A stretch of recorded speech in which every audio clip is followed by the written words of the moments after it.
All right.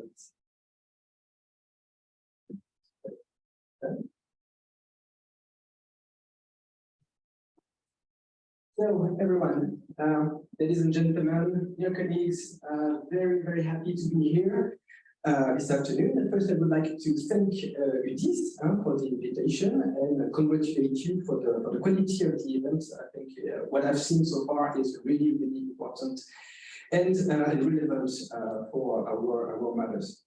So, I'm Siegfried, I work at the French Ministry for Higher Education and Research and deal with European strategy for higher education and research. I'm going to say a few words, or many words, I don't know, I will try to be as quick and brief as possible, but I have some things to say today. Regarding the topic, which is at hand, which is how can European universities contribute to Europe's attractiveness and foster international collaborations. So breaking news, I'm not going to provide definitive answers. I'm going to try to contribute to the ongoing debate.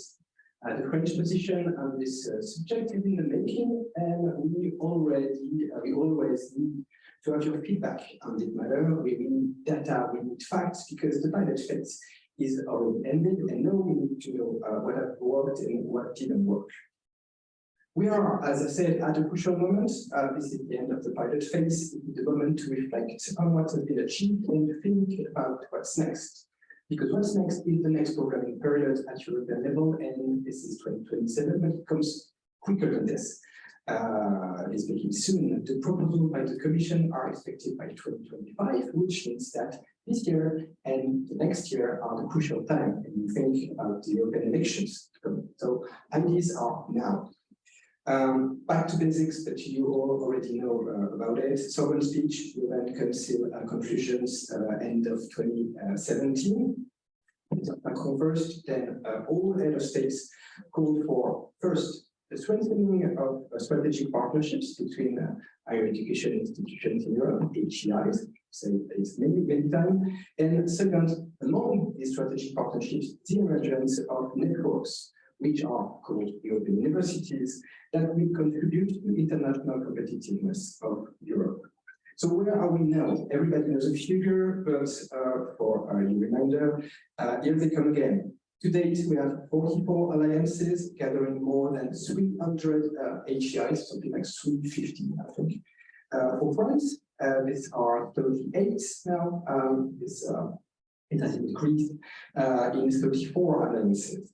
Majority of these institutions are already part and well placed in the international rankings. These alliances, they gather more than 20% of students in Europe, according to some figures, and they also gather more than 1,000 stakeholders. They are involved in the activities of the network, and this is research organizations, companies, civil society, regions, etc.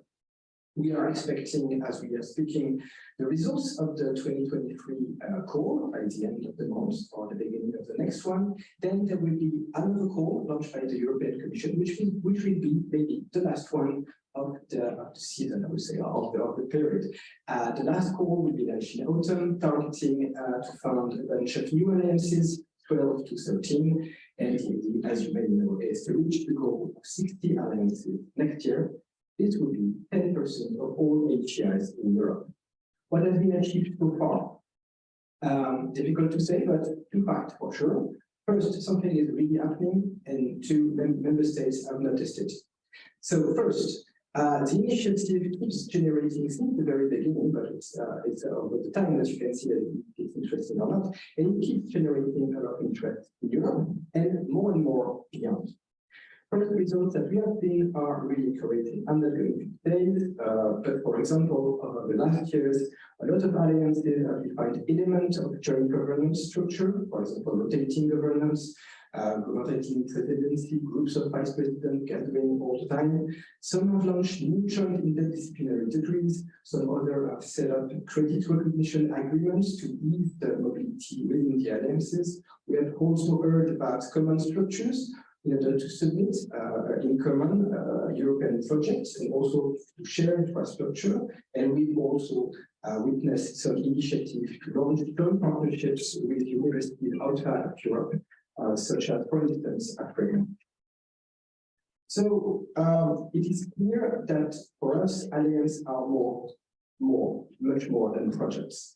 They are, for me at least, they emerge as new players on the European area of research and higher education. One could see it, for instance, if you look at common positions that they deliver and papers that are issued, and also the fact that they participate in common to projects. So this is the first fact, something is happening, and still is happening. Member States now, second fact, are more and more getting interested in this. So, talking about assessment, the Commission will make an assessment of the pilot phase by 2024, and this is necessary, but it's not enough. We also need to work at national level to identify the impact of the initiative, especially the impact of the alliance on these institutions that are members of it. What has changed for you? Is it an added value, and how? And the impact also of the alliance on their ecosystems and the partners. So how does it trigger change around your neighbors? It's indeed really important to ensure that the fruits of the alliance are shared with all actors. And this is our job as member states, I think, to be more important to ensure these spillover effects. I'm thinking in particular of the work on the European diploma label, which is more specific to the alliance and could benefit other actors. This question of assessment, of course, opens the question of the role of the national affiliate agencies that are so far a little bit far from the issue, and we think that this should be reinforced. Besides the policy support, let's talk about money a little bit. There are many efforts, as you may know, that are made at national level. There has been a recent Commission study that you may have read. Well, I don't find it before sleeping, but it's quite interesting. It's a study on funding arrangements for alliances. It shows that nearly all member states, I think something like 26 member states, are made or are making contributions to their HCIs that are members of alliances, mostly to dedicated support, for example, like France or like Germany. Some other through targeted support, but of a very at a lower level, and others through indirect support, for instance, through their performance-based funding. And we could see also over the last years that with the new phase going on, several countries have changed their approach and increased their contribution. I'm thinking in particular about the Netherlands. They are providing massively, like 1 million pro alliance, and this is just like us. So it's really impressive. Ireland has been thinking about this as well. Belgium, Lithuania. But it is really encouraging, but the problem is, of course, that it's uneven, it's still scattered among Europe, and of course, it may create imbalances for alliances. So the idea is not to suggest that we should harmonize our practices. It is not possible. But the thing is that the alliances are transnational by nature, and member states have to take it into account because they are common. We have this alliance in common. So we need to coordinate better. Today, there are no coordination scheme for member states to try to get to know each other and know everything that we do, who does what and how. And we need the support of the EU to do this. In order to avoid any dead angles or things that are not relevant at all, to avoid duplication on the other end. So we have to see what to do, but the first step will be an exchange of best practices and information.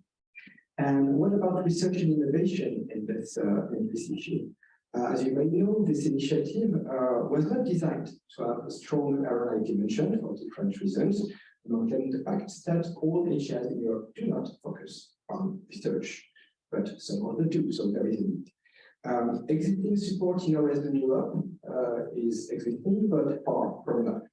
The conclusions that were adopted under the French presidency and the European strategy for universities call to strengthen the European dimension of higher education, research, and innovation. And for this, they have identified clearly in this institutional network, such as the Erasmus alliances, are vehicles that are crucial for this matter. And I think so far it proved to be a fair bet to be competitive at a national and international level and to be attractive. For instance, I've heard about prestigious universities worldwide that are getting interested in collaborating with networks, such as Open University, because first, because they can include the diversity of expertise, so the network is very rich, but also because the size and the scale of the network, which is, of course, bigger than a single university. I've also heard about alliances that have designed their own specific international strategy, which goes beyond, which extends the one of their members. I've also heard about modest-sized universities in France that, thanks to their participation to the alliance, are attracting the new interest from partners worldwide. And of course, as it was mentioned just before, I'm still amazed by the solidarity and the creativity of European universities that have established strong links, specific projects, links with Ukrainian universities to help them facing their situation.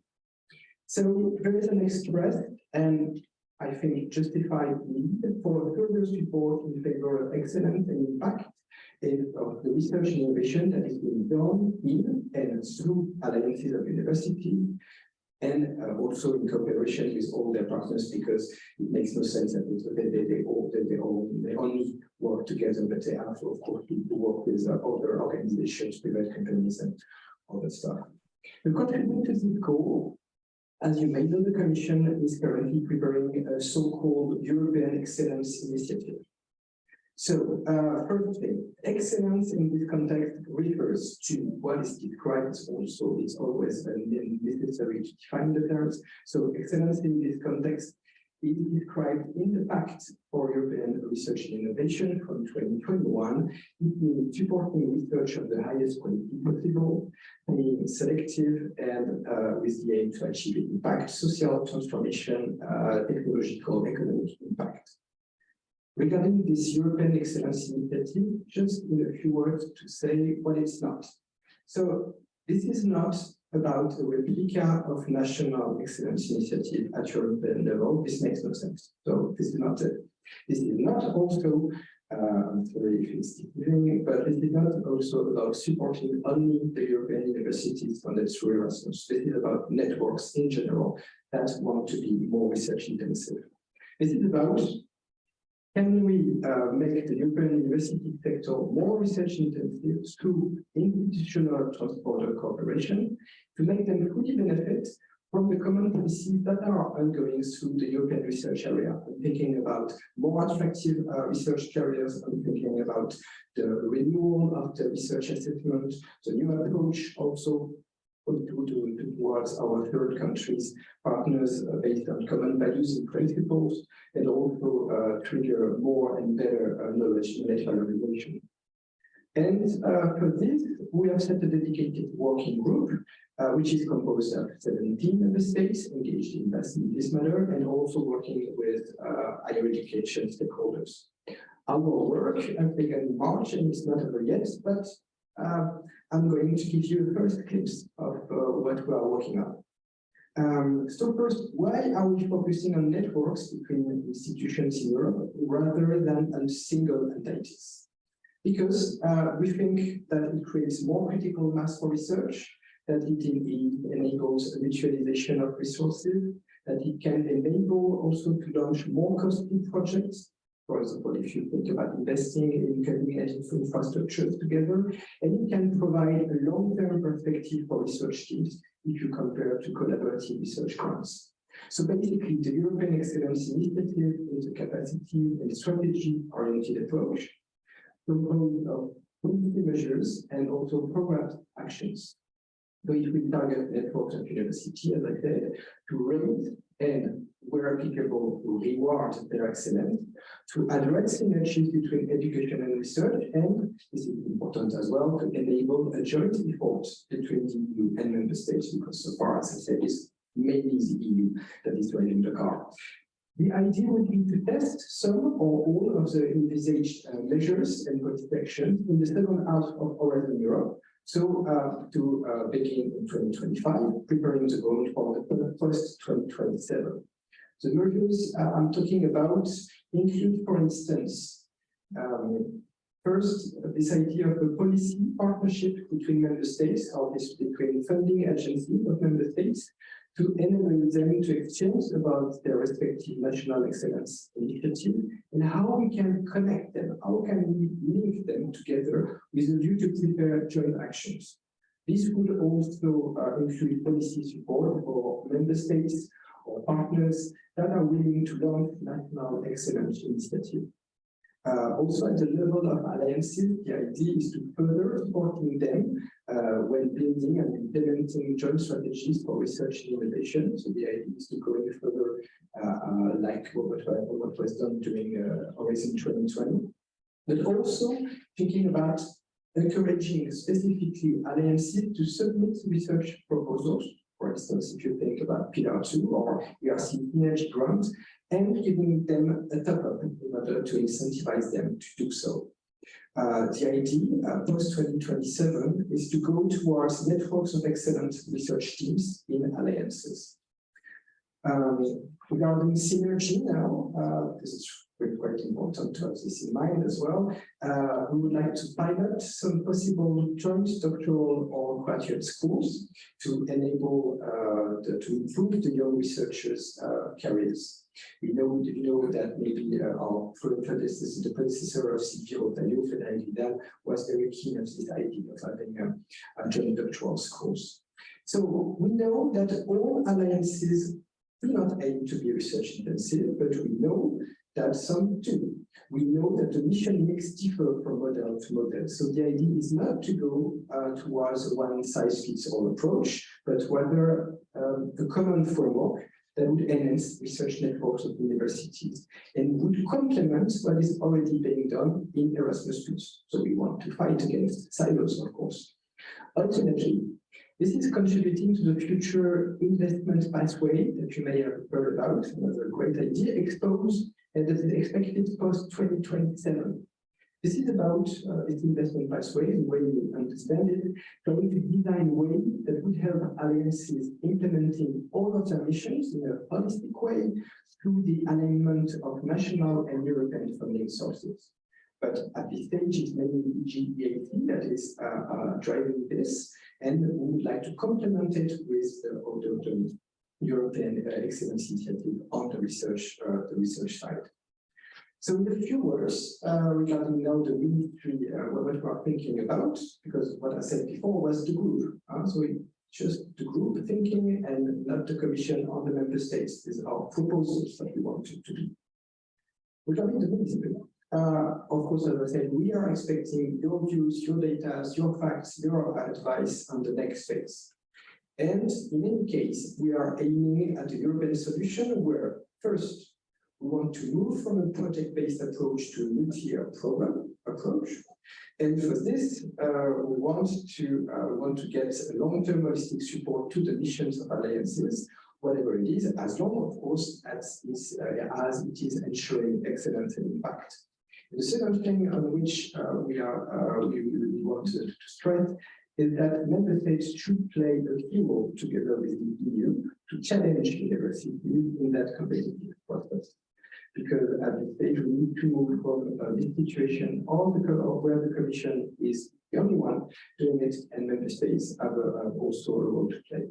In terms of the next steps, I would like to emphasize that our minister, Silvio Ottaio, has invited a few days ago all presidents from the French HPIs that are members of European universities to gather by mid-July. So this idea is to have a working lunch or working meeting in any case to report what has been achieved, so a small bilan, small assessment, and to especially discuss the future. Beyond that, the forthcoming Spanish presidency, as you may know, has already announced that they will organize in September in Barcelona the second forum for alliances, pursuing in that way what we have launched during the French presidency, which is so important. And this is gathering the EU, the member states, the university sector, the alliances around one conviction: universities are the future of Europe. Thank you.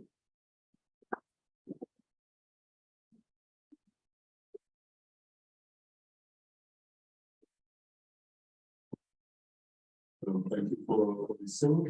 I invite you to speak here for the roundtable.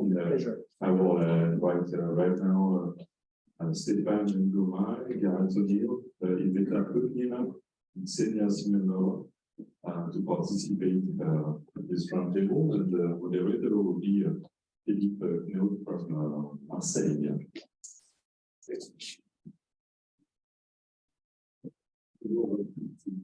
Hello, everybody.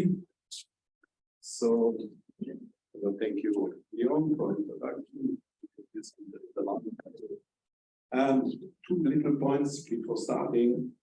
First of all, propose, and if you agree, that we will bundle the 4 presentations in order to have informed discussion, and also this is to ask all the speakers to keep their 10 minutes time limit, and then we can bundle the questions after that, so that we can keep the time, because we have to keep the time. We have more or less 1 hour to table now.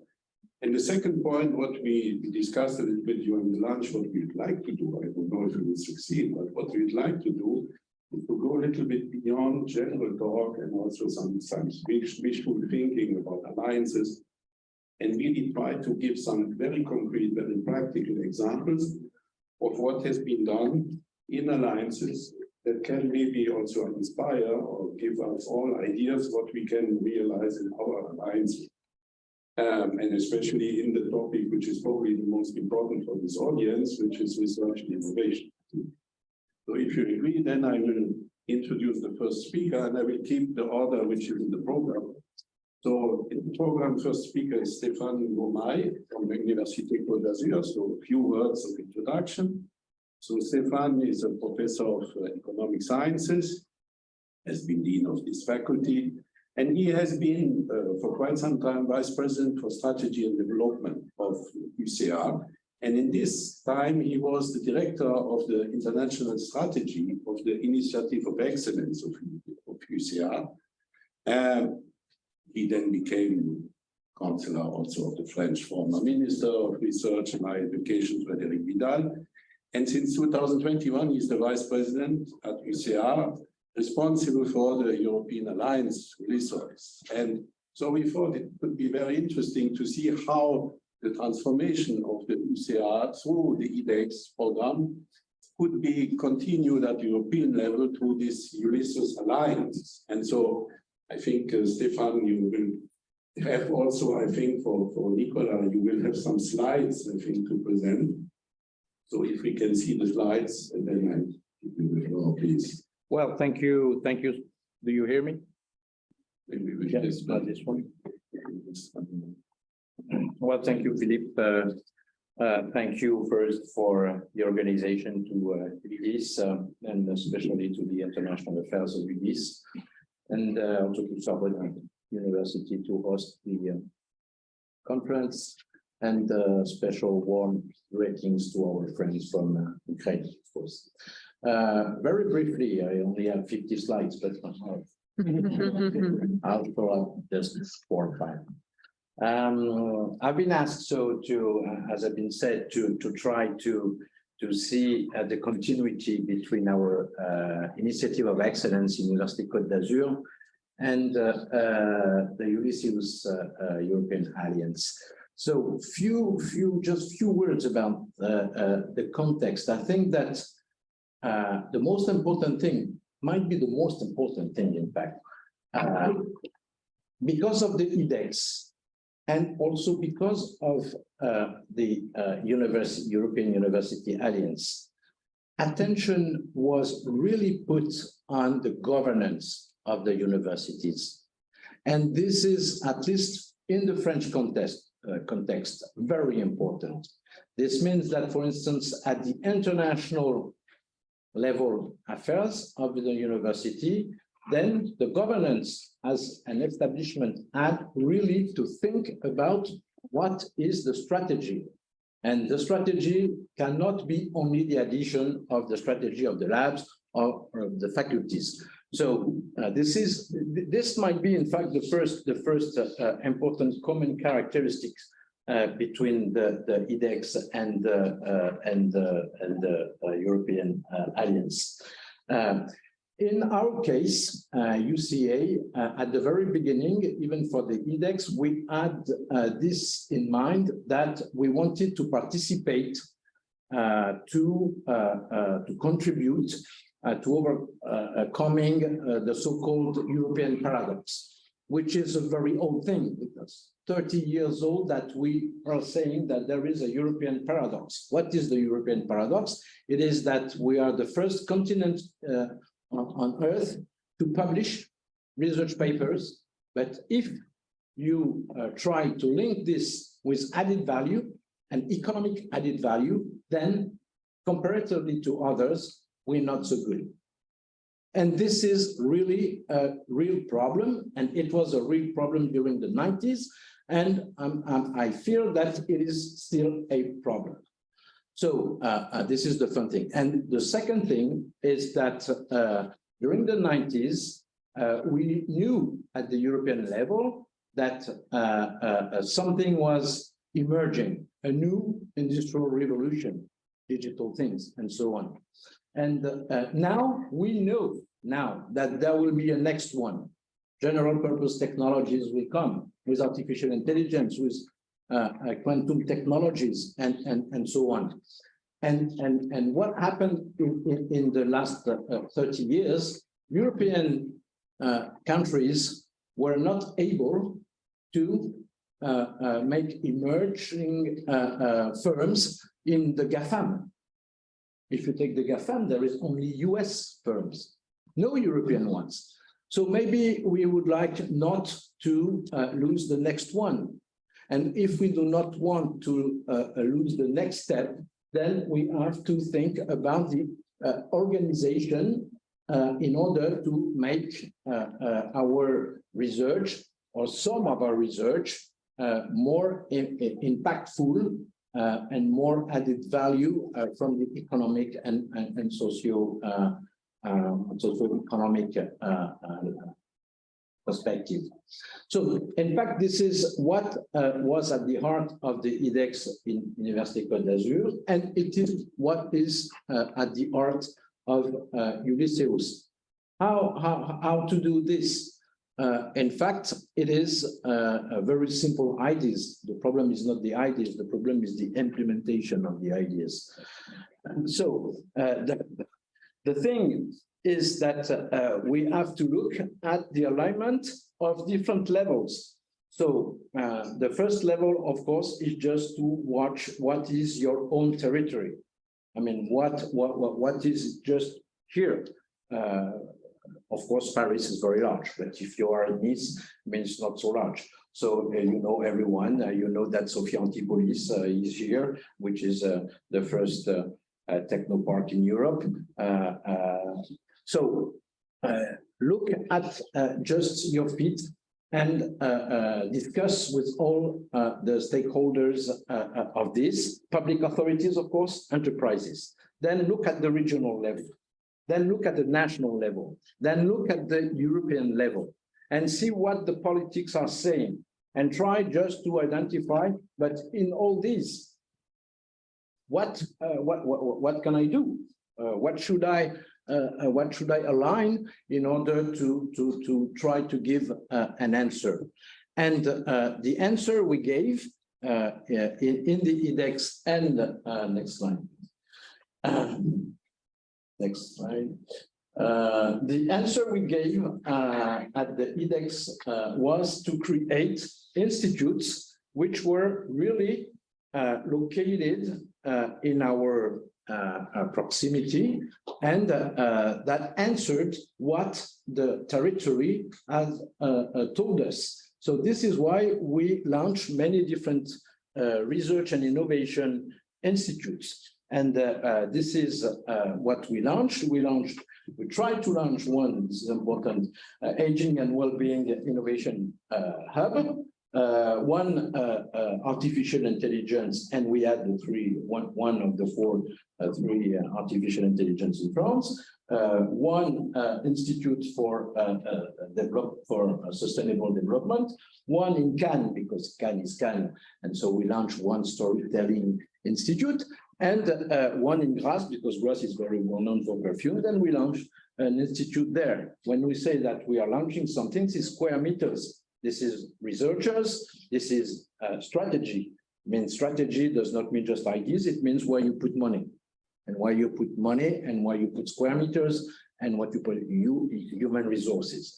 And in fact, we created thematic ecosystems. And this is exactly what we have done in Ulysses. So next slide. So in Ulysses, we had exactly the same ideas. So we identified with all the stakeholders of Ulysses, meaning the academic, of course, universities, members of Ulysses, but also the local authorities and companies and associations and citizens. We try to identify what they were interested in.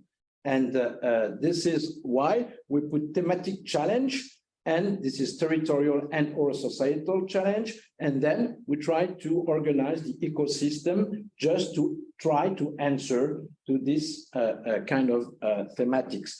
And so here you have, for instance, what has been done. So as you see, Nice, no, you don't see it because I don't know why, but Nice is about aging and well-being. Well, Nice is 10 years ahead of the others because we have elderlies there.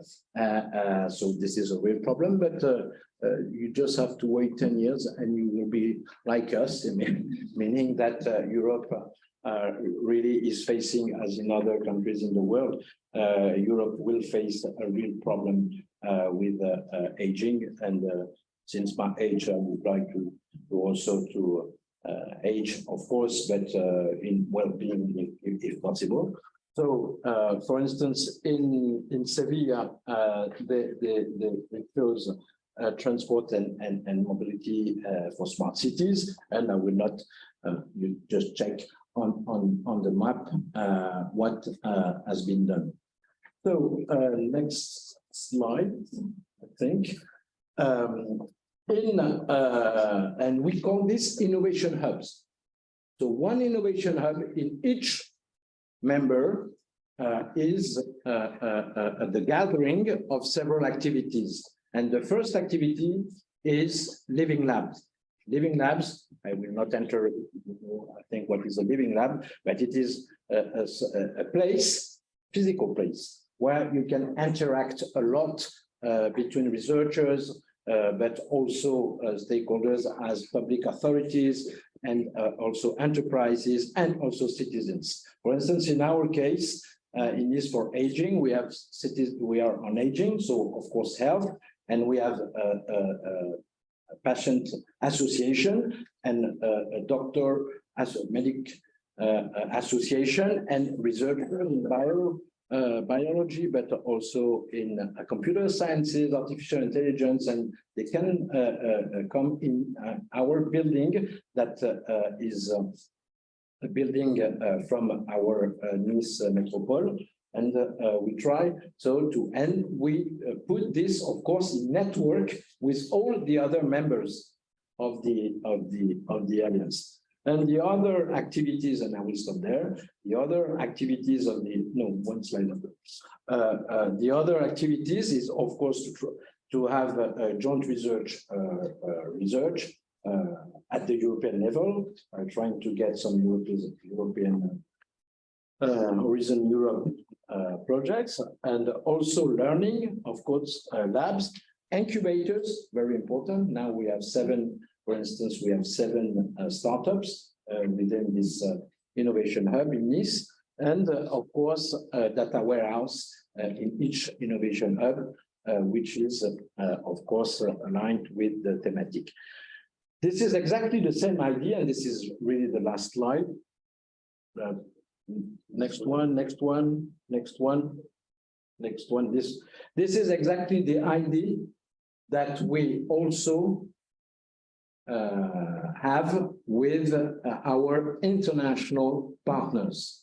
In fact, with the IDEX, we launched an institute in University of Da Nang in Vietnam with this same idea, which is the thematic ecosystem. Okay, and then we have all the academic education, research, innovation, and so on, which is linked to this thematic.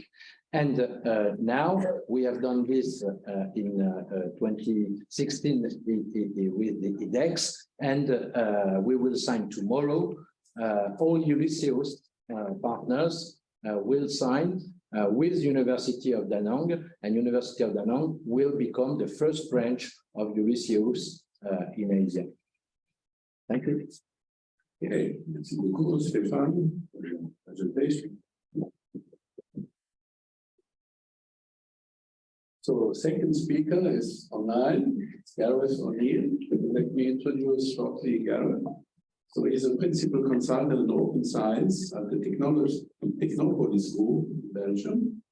He is an expert in open science, also in the executive board of the European Open Science Cloud. He has many other activities, also former president of the European Council of Doctoral Candidates, honorary member of the Marie Curie Association, a member of the advisory group H2020 on MSCA actions, and furthermore, he is the co-author of a report about the progress of university alliances in the frame of the Horizon Schwarz Call, which had been in 2020. And so we thought he can give us, I think, very good perspectives on how to sustain research inside alliances and also innovation activities.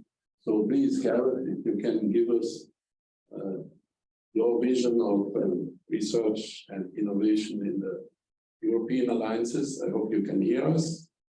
Can you hear us? Yes, I can hear you fine. I check, can you hear me? Very good. Please. Perfect.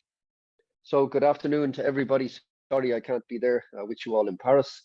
On the screen there, I have a couple of slides. I've put up a QR code if you want to take a quick picture and gain access to those slides if your eyesight's not as good like mine. So I'll give that one moment if you want to grab those slides. There's a couple of links that might be relevant in there before I go forward.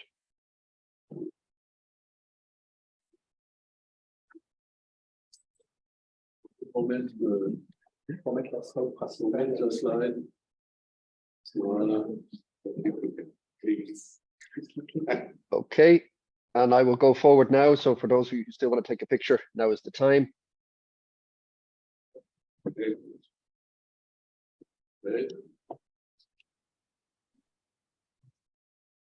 Okay, so what I'll present here is a brief summary of a progress report that we did looking at the Pilot 1 University Alliances. That was with myself and Helena Atkinson, also from Ireland. And this was looking at the first 17 university alliances in the Pilot 1 call. And this was specifically to implement research and innovation across the alliances, and even more specifically to look at what were then called transformation modules. I'll come back to that in a moment. So this report was commissioned by the Research Executive Agency in the European Commission, and this was looking essentially at the IBA SWOF Support 1 2020 call for projects. And in our evaluation, we looked at policy briefs coming from these projects. We looked at the periodic reporting, many of the reviewer reports that came in, and we also drew from our own experience as reviewers of the Pilot 1 alliances, and now also Pilot 2 alliances, which are currently being reviewed. And what this report basically offers is the challenges that these alliances faced, and we see quite many commonalities to all of the alliances, especially in terms of transnational collaboration. We see good practices across these different areas of institutional change, as well as the progress that they have made already in their intermediate stage and beyond. And there's many policy recommendations in there looking forward towards the Commission and towards the alliances themselves. These are the 17 alliances. I won't go into them. In the meantime, there's been, I think now over 24 new alliances have come by under the Pilot 2 call, and it looks like there will be other alliances joining. So the number of university alliances is increasing, and it's certainly going towards the 40 to 50 mark in Europe. And maybe just to note there that Udice, with its 10 members, I have understood that all 10 university members are in alliances, which is quite exceptional, and I think shows that Udice takes the alliances seriously and also values the collaboration that takes place in these transnational alliances. Now, the 7 areas of institutional change, essentially the idea was through this Pilot 1 and Pilot 2 call that the University Alliance members would come closer together, not just on education, which was what they were first set up for under Erasmus, but now also in terms of collaboration on research and innovation. And there were 7 areas of, let's say, collaboration that the Commission wanted the alliances to focus on specifically. And we see many good practices in terms of these areas of institutional change. The first one, I'll go through these very brief to be clear. The first one is to set up a common research and innovation agenda and an action plan for the members of a given alliance. Here we see many examples of mapping exercises on the state of the art on policies and practices. We see new platforms, digital platforms being set up for collaboration across the alliances. And has already been mentioned, we see the setting up now of governance and management structures to actually coordinate across the alliances, some of them even in this case with the creation of new legal entities. The second thematic area is on sharing resources and sharing infrastructures across the alliances. This is quite a complicated issue in terms of what do you share, how do you share it, and who pays for it if there are costs involved. And here again, we see many mapping exercises across the alliance of what's out there. And we see the setting up of common principles, as well as actual agreements and memorandums of understanding to gain access and to use and to even cost these resources and these infrastructures. The third thematic area, strengthening human capital. This focuses on the people and how to bring the support staff together to support the researchers, as well as the researchers themselves. And here we see many courses, workshops, lectures, suites and programs being set up to support the researchers as well as the support staff. We see new virtual training platforms and learning management systems being set up for skills development. And we see new forms or approaches to assess researchers, noting hereby that with the creation of COARA, the Coalition on Advancing Research Assessment, that this has taken a top priority across many of the alliances, and many of them are now looking to see how can they reform or reshape their current evaluation systems to take into account all the activities that researchers do, as well as new topics such as open science or citizen science. The fourth thematic area is on reinforcing cooperation outside of academia, so with the non-academic sector, such as with governments or with civil society or with industry. And here we see many conditions and environments being set up for this, new parks being set up, whether they're virtual or even physical, and new ways to transfer knowledge across these different sectors and to set up collaborative teams, collaborative work spots to move forward, let's say, on academia industry collaboration. The fifth one, and that seems to be a top priority in Europe at the moment, is on mainstreaming open science practices. I note all alliances seem to be working to some extent on implementing open science within the alliance members. Here we see many courses being set up and toolkits to address and support researchers in open science. We see the creation of new platforms, new dashboards, not only for monitoring the progress on open science and monitoring collaboration, but also actual metadata portals to share digital resources such as publications, data sets, software, infrastructure, and even services for research. The sixth and second last is on engaging citizens and society, including them into the activities of the university and engaging them even as citizen scientists. Here again, we see the setup of many courses, workshops, webinars on citizen science for the researchers as well as for citizens, many toolboxes and guidelines being setting up to support them in this. And we see actual groups or communities of practice being brought together to mix the researchers with the citizens. The final thematic area is on exploring the joint structures in terms of legality or digital-wise across the members of a given alliance. Here we see many advisory boards, working groups being set up to pull in the researchers, to pull in the key academic staff or support staff that are involved in working through the alliances.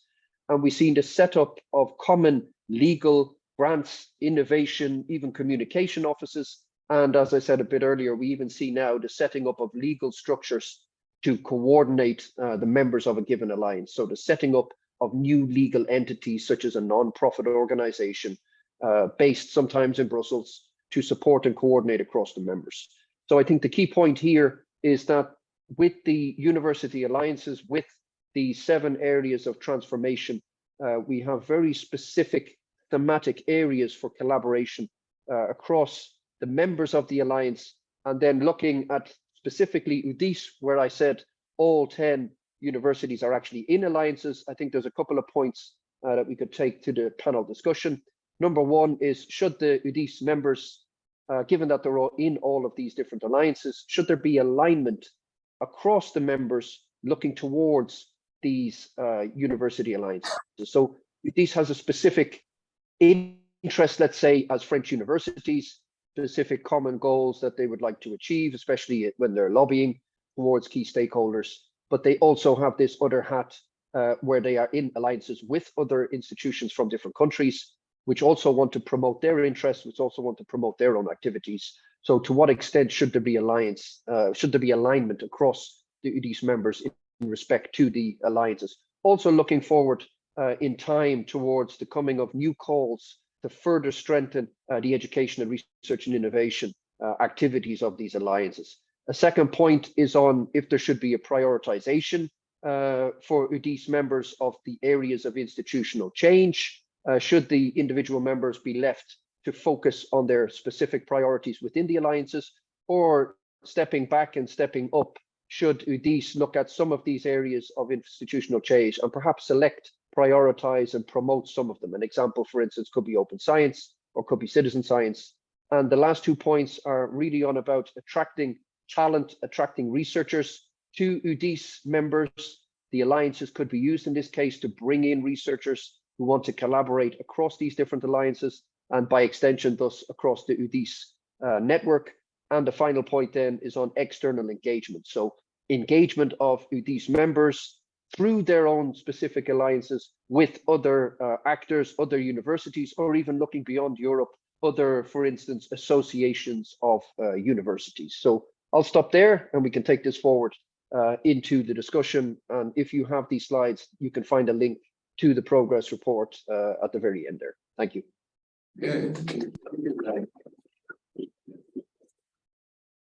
Okay, let's continue with the next speaker. Will be Iveta Kudnina.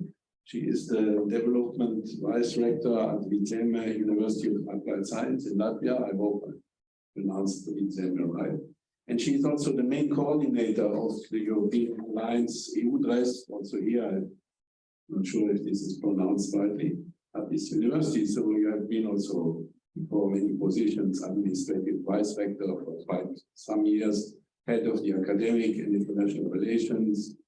So, and we thought it would be very interesting to have your view, because you made nice progress on supporting innovation for European alliances, and also maybe some words about the role of the coalition of the willing. So we are very much looking forward to your presentation, please. Yes, so good afternoon, and thank you very much for inviting me here and our European University Alliance Udice. So from the beginning, so I think I have to mention the context that we have no relations with French universities, so that will be really view outside of France. And also some words how this alliance was created, because that also explains why there's no universities from France.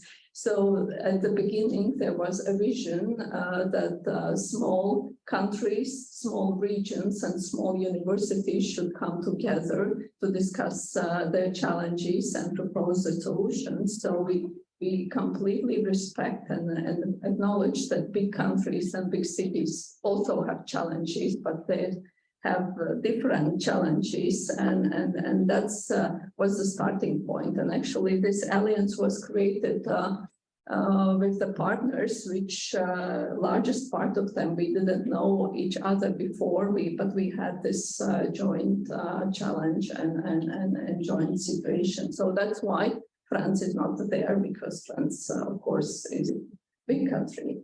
So in the next slide, another context which should be important for my story is the explanation of those letters and numbers.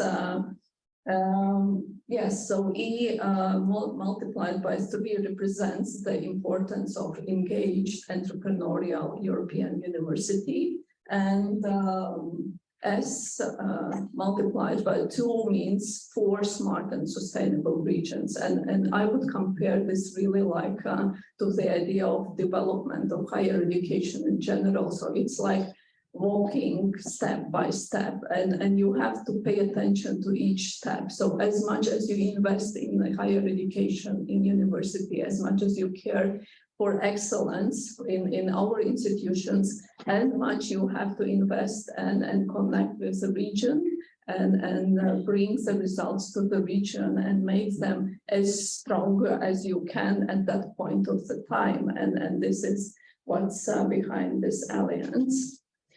Yes, and as you mentioned, coalition of the willing, I definitely am not an expert in that area, but what I can do, I can provide examples from our alliance which could help to think about this proposal. So Coalition of the Willing is a network of private companies and startups supported by European Commission in a similar way as European University Alliances. And there is a proposal now from Commission to link those 2 networks. So to bring together members of Coalition of Willing and European Universities of Alliances. So that's a voluntary teaming up of those networks of networks. So that's the future of the governance, I would say.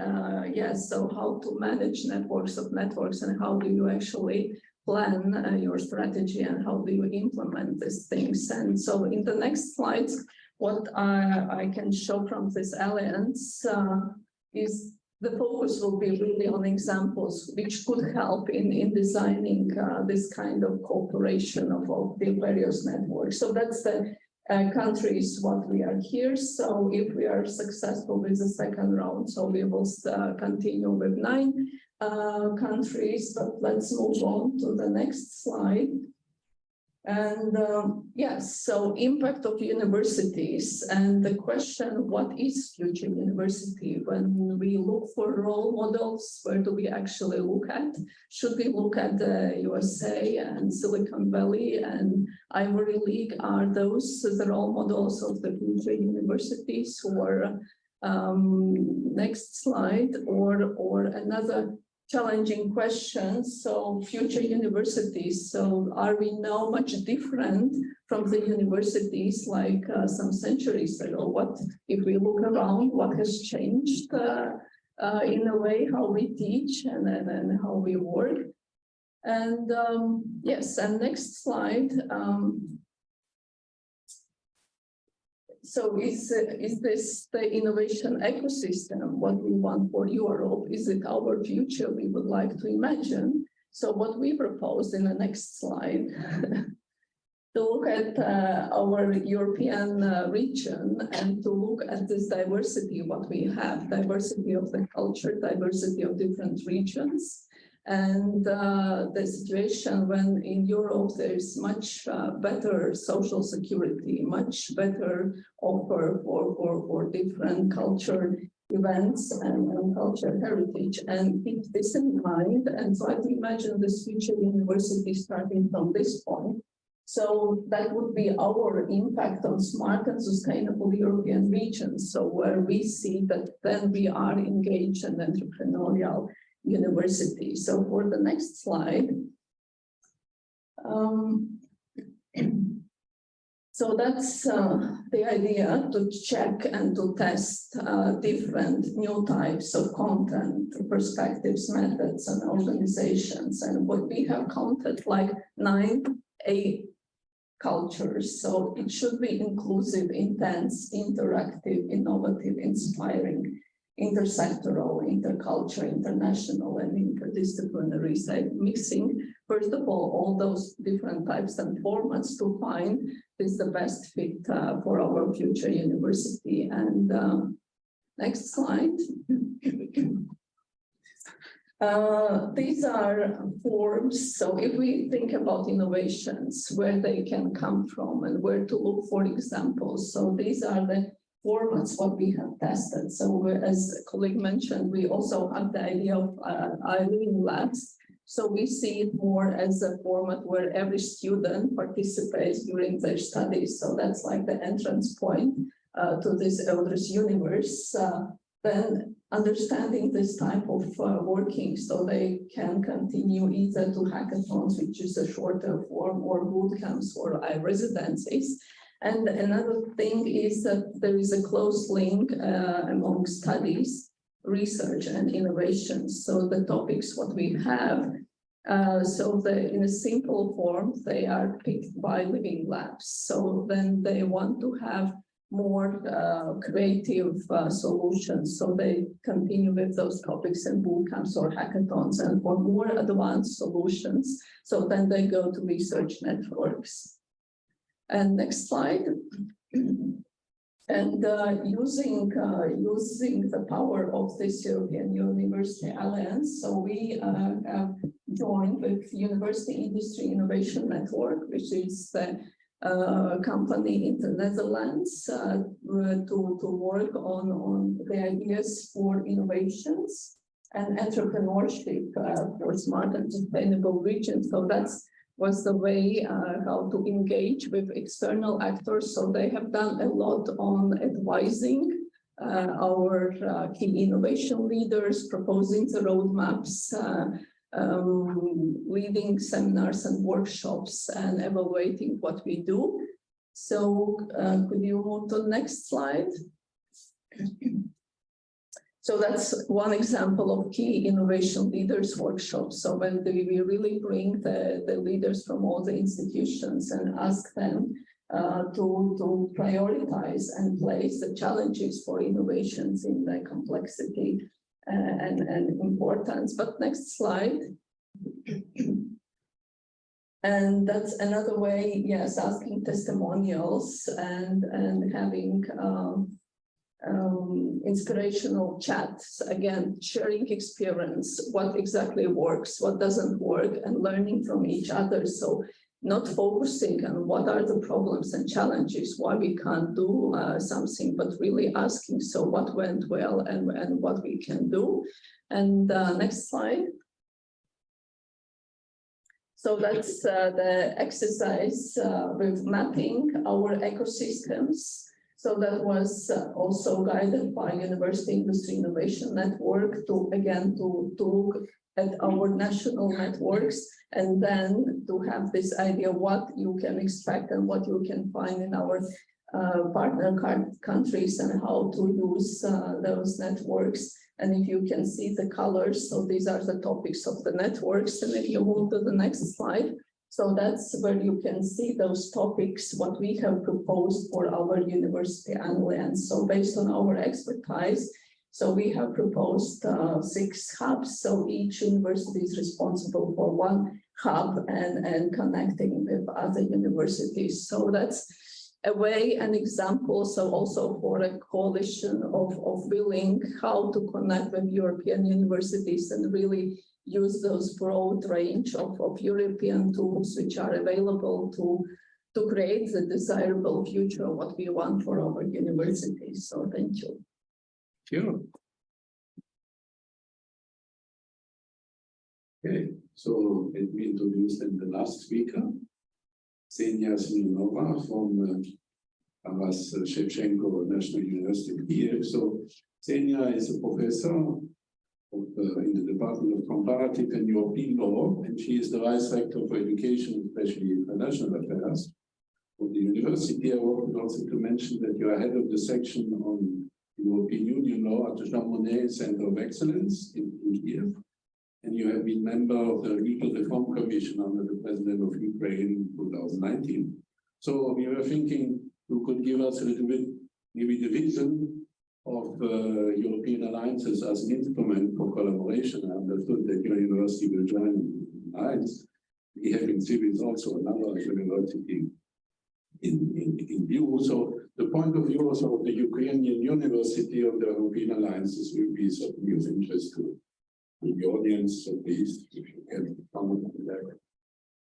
Thank you, Philip, for such kind presentation and putting these questions. And thank you for invitation here, not only for formulating the main challenges and global challenges, but to formulate concrete answers, how to overcome all the challenges.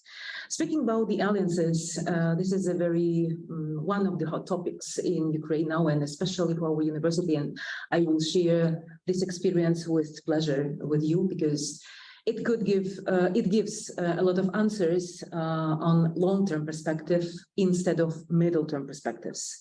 Because while we're speaking about the higher education system renovation or reconstruction in Ukraine, or moving forward, because we're speaking about that even now, currently during a war, not only post-war period, but and now we are really ready to formulate not only middle term, but we can formulate even long-term perspective options and models that are really in the priorities from our side.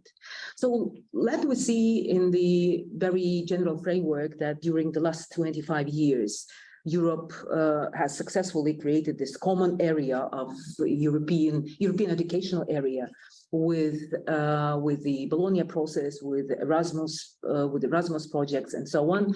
And Ukraine was and is a part of that European educational area.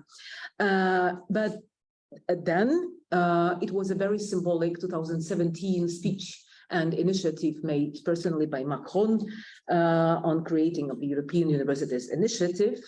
I will now explain why I'm mentioning that, because there are some symbols here as well.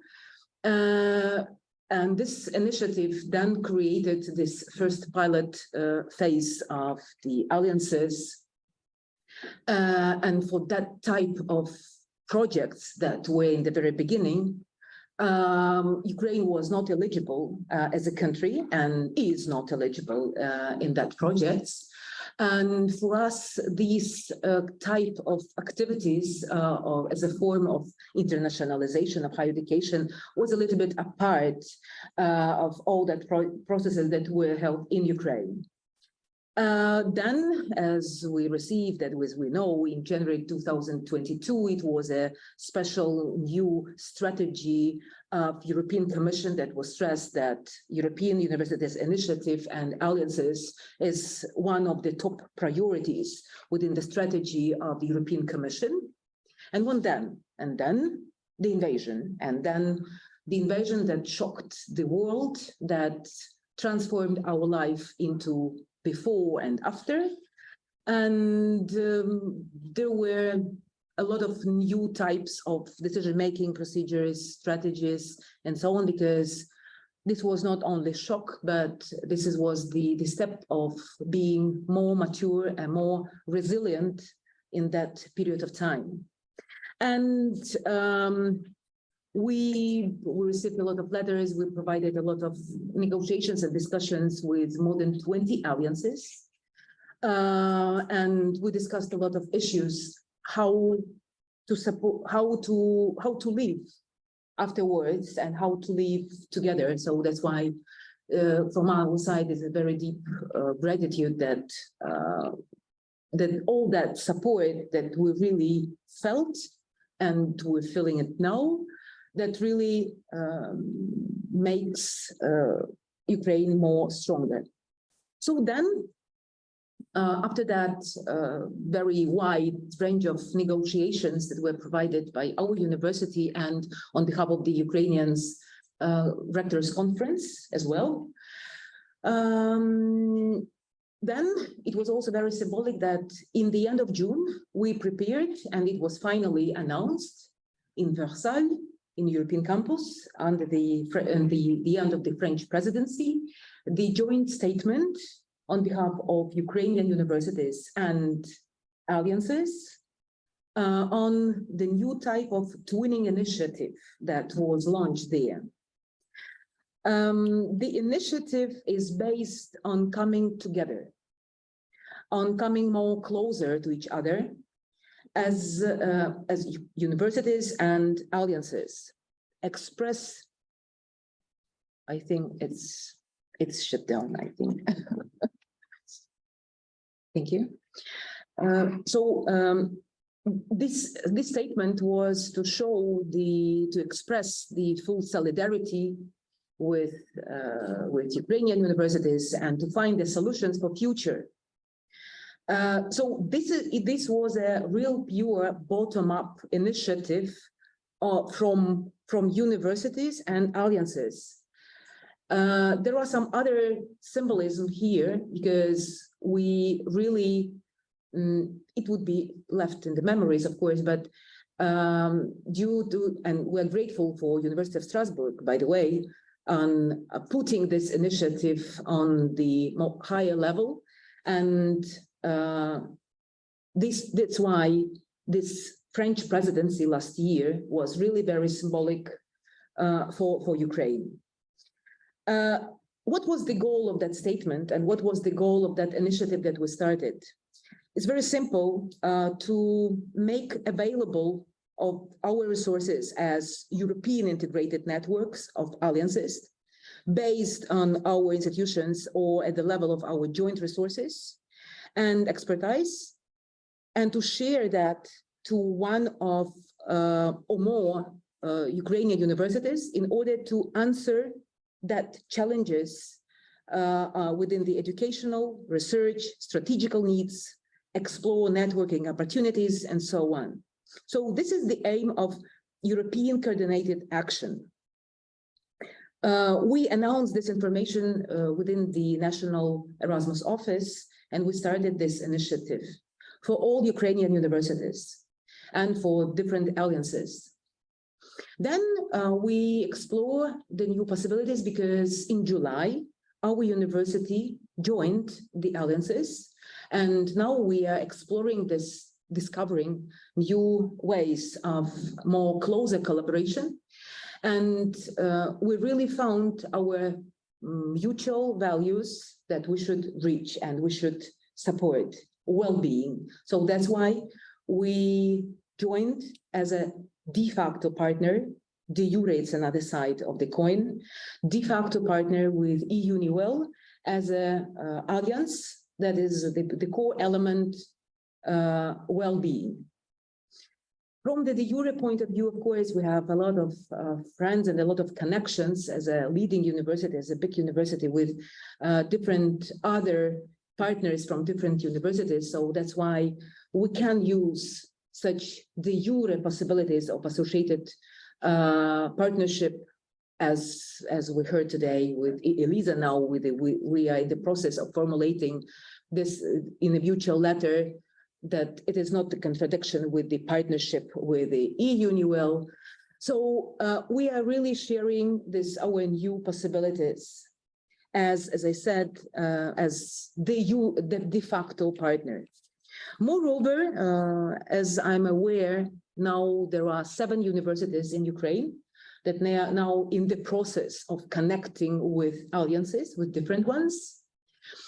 Some of them, they are really very speedy. Some of them, they are not so speedy because they are formulating priorities, how it could be, what are the obstacles of that. And now we really realize that alliances that are not only projects, that are not only Erasmus Plus projects, alliances is a little bit more.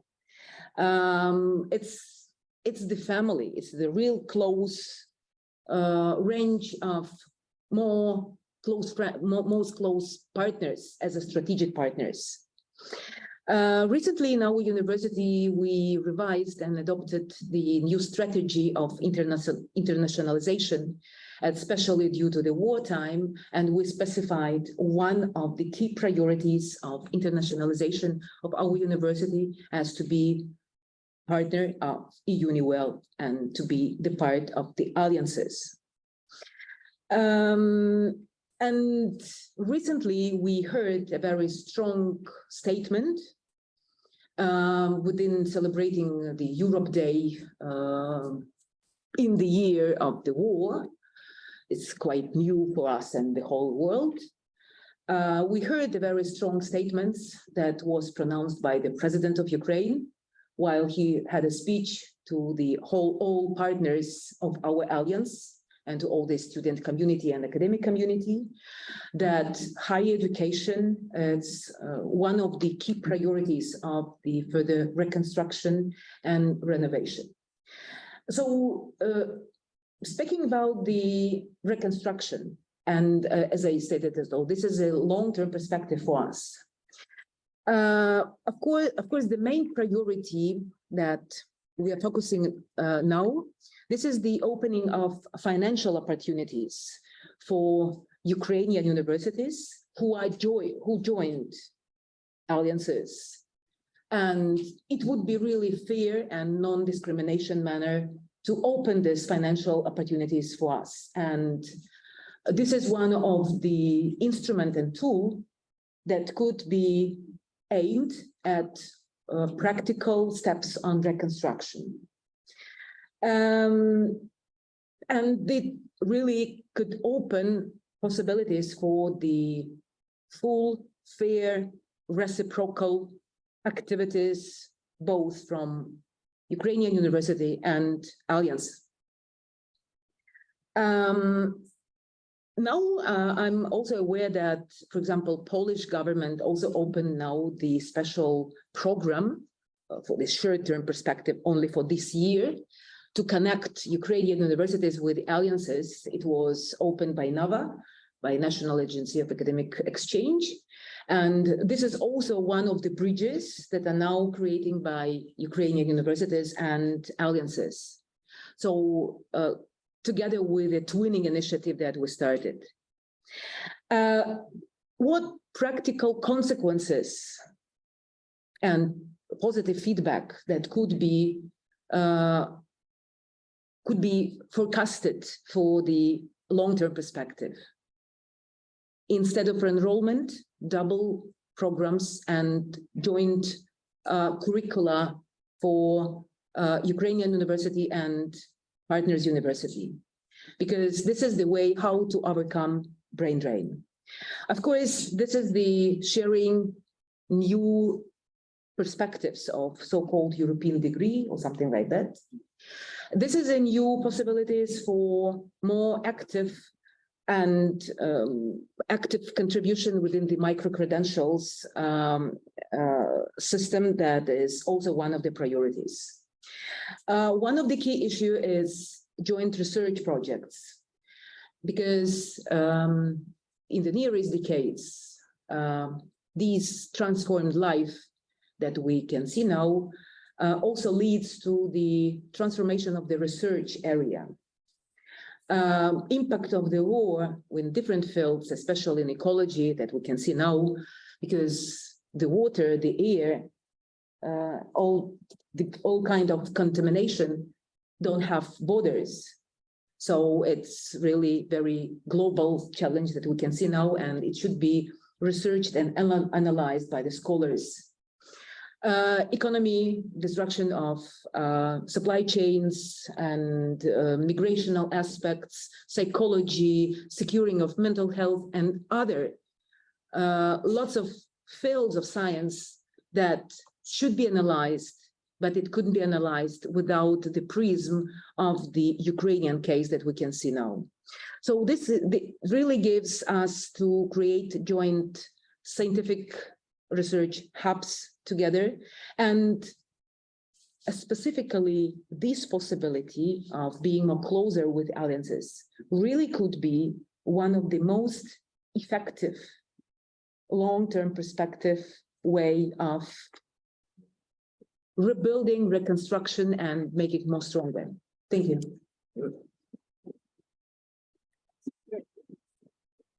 Thank you so much for the presentation. So now we can come to the second part.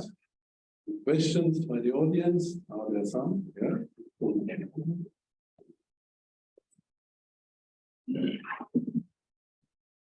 you very much. And indeed, I'd like to thank you all for the presentation and very useful remarks. I have two questions, if you allow me two perhaps different questions. The first one is about university models I got an interesting piece of information from another report, the one that was commissioned by the Cult Committee of the European Parliament that was issued at the beginning of this year about the first pages, the first steps of the European University Initiative. And one of the remarks was that in the first stage of the core, when it was launched in 2019, it was mostly comprehensive universities which had applied. And all Udice universities are comprehensive ones. You haven't all applied during the first wave, some applied during the second wave, that doesn't matter. But I was wondering whether you consider this as an aspect. In particular, you all have School of Medical Studies, if I'm not mistaken. Is it part of the European University Alliance? Is it involved? So, is it an asset or not, or doesn't matter? That's the first question. The second question is for Udice. This is the Year of Skills, launched officially by the European Commission on Europe Day. I was wondering whether your network, especially the fact that it is a network of innovation hubs which are all place-based in a way, whether you have devised some kind of strategy for skilling, upskilling, which is one of the main concerns of the European Commission these days, especially in the context of the Net Zero Industry Act. So I was wondering whether this is a concern of yours or not.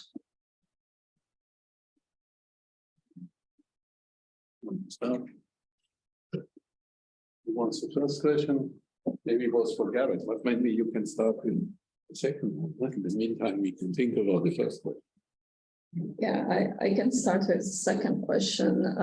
For our alliance, so well, for us, it's not a project, but a long-term ambition, but still I have to answer in the terms of the project. And we have a separate work package, iLearners, and that's the primary focus on skills and developing skills. So that's where we actually have new positions in our universities, like T-shaper innovators instead of heads of study programs, and educational entrepreneurs instead of lecturers. So, but the idea, as you can imagine, so brings those new types of ambitions to our teachers if they want to work with students. So with what kind of mindset they have to come to those student groups in order to help them to get those future skills. So that's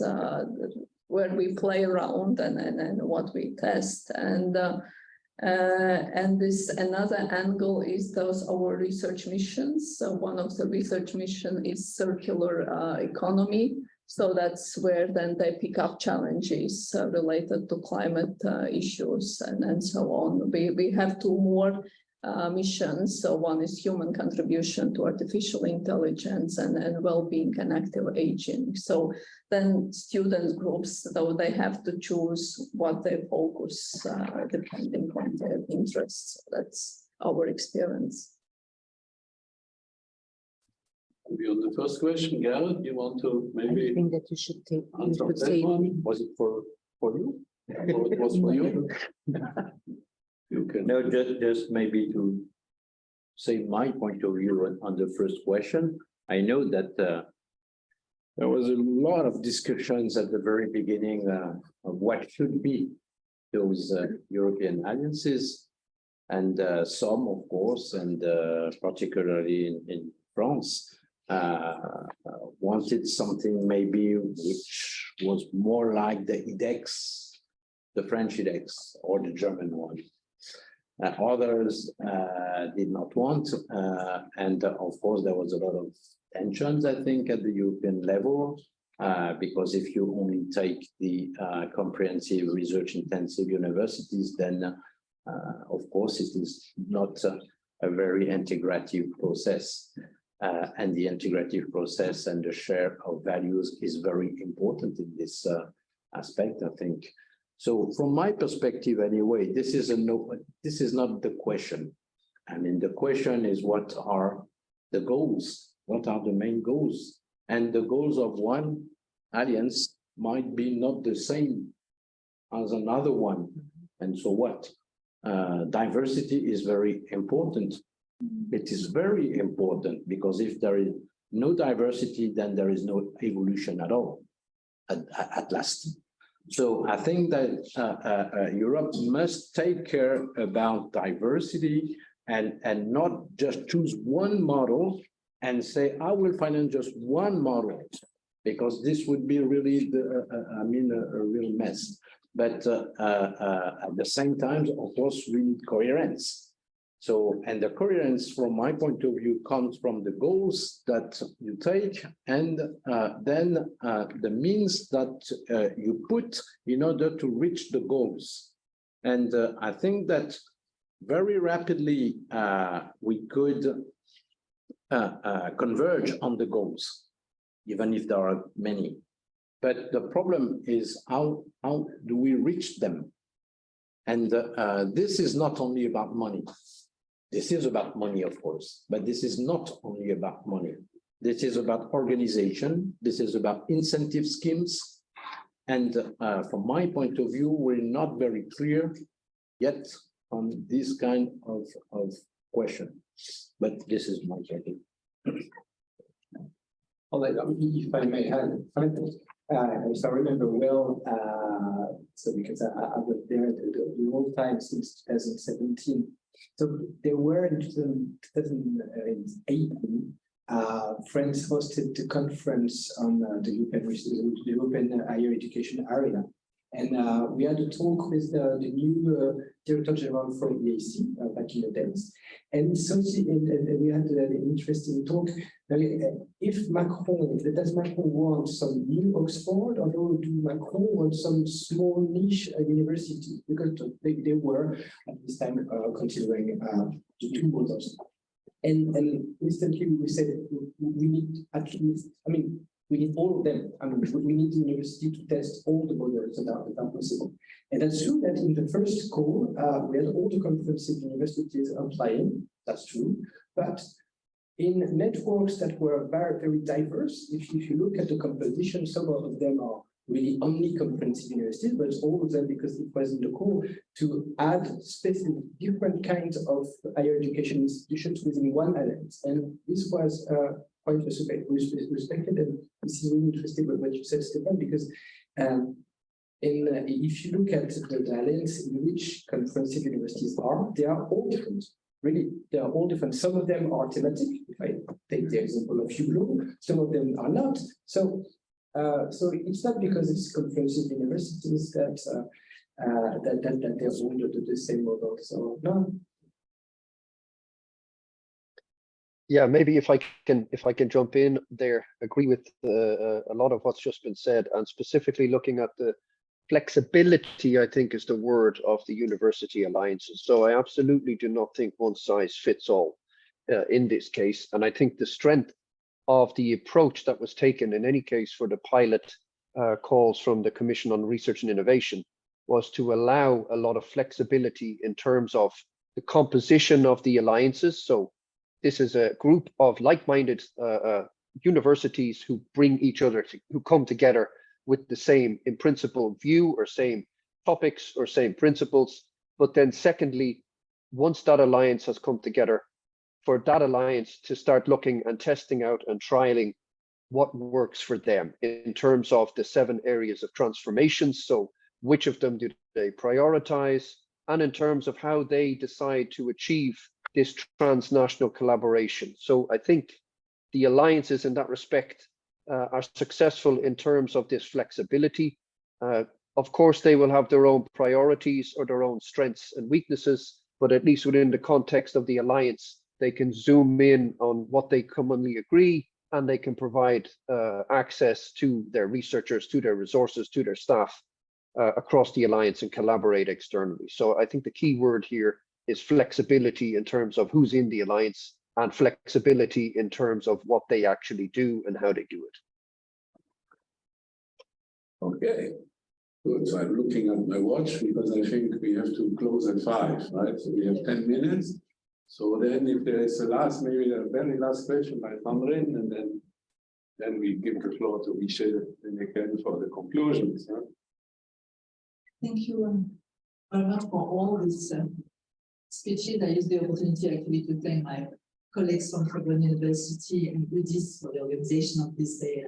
Very interesting and very fruitful. Actually, there is, I think we all agree on what the alliances should be and the future comprehensive universities, research or topics, etc.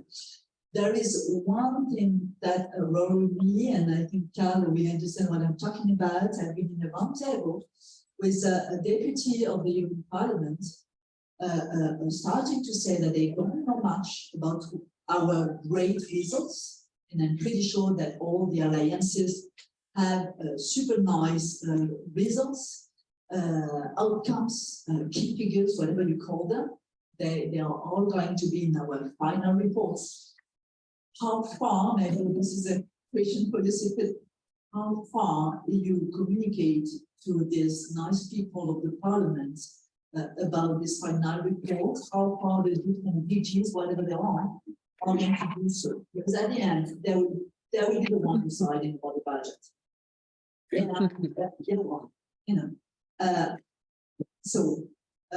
don't know, Carl, if you want to say a word about that, but this is the main point I remember from one table organized by Science Business. So communication, I think, quite serious remark they did. Someone from the, if I remember correctly, you can correct me, it was even someone from the working group on education. From Slovenia. Communication, that's sometimes a difficult. But thank you so much for the question. I mean, well, the European Parliament has done against a little bit, and from the beginning, it was a difficulty for them, not because of the existence of the European University Initiative, but because it was a pilot initiative that they were not consulted by the Commission. And so they were already, wow, it's our prerogative to propose pilot approach and not the Commission. So it was a little bit difficult. I remember that I went with the minister a few times to talk about the European Universities Initiative with Sabine from Ferrayen, which is the president of the Code Committee. And it was not part of their priorities. It's, I mean, mainly political, because it was in Erasmus, we were negotiating the new Erasmus program, and they were like, no, you launched this pilot without consulting us, we're not going to, okay. And when there was Discover EU on the other side of the balance, so they were like, okay. Now, I think it's really important to have the European Parliament with us, and on this point of view, this is terra incognita at this time. What they want to do, what they think about it, it's really interesting to have this report that they have commissioned and they have issued. So it shows that they are starting to think about it. But I think it's a common effort there to have the member states talking with the European Parliament about this, to have the alliances also showcasing the results. I think it's something after the 12th of July, I was mentioning where the minister was together with all of you, with the presidents of the higher education institutions, to have a clear roadmap of showcasing the results of the alliance. Because, as you said, it will be a stake, a financial stake for the next programming period. Of course, the European Parliament is deciding on the budget, but also the member states. The first thing is to convince the member states, and as I said, they are starting to think about it, but slowly, siga, that we say in Greece. So yeah, European Parliament, member states, national authorities, this is communication is key, and I could extend, and then one of the things of the alliance is also to communicate within the alliance. A number of students I met sometimes they don't even know that they are in this alliance, and this is perfectly normal. It's only 3 years, so it's but I know this is a big deal now here.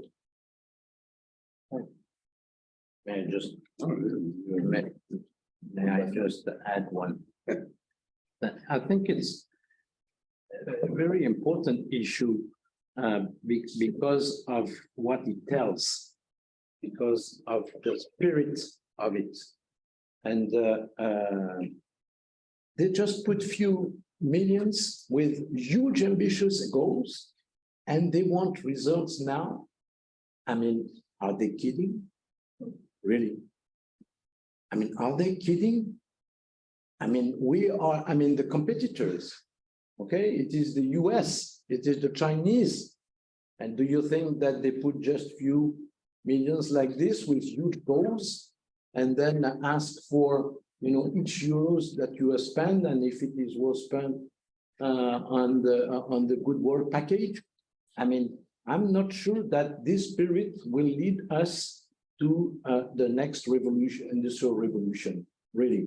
So if I have something to say to these politicals, I would say this kind of thing. Thank you. Okay, this was Pierre Van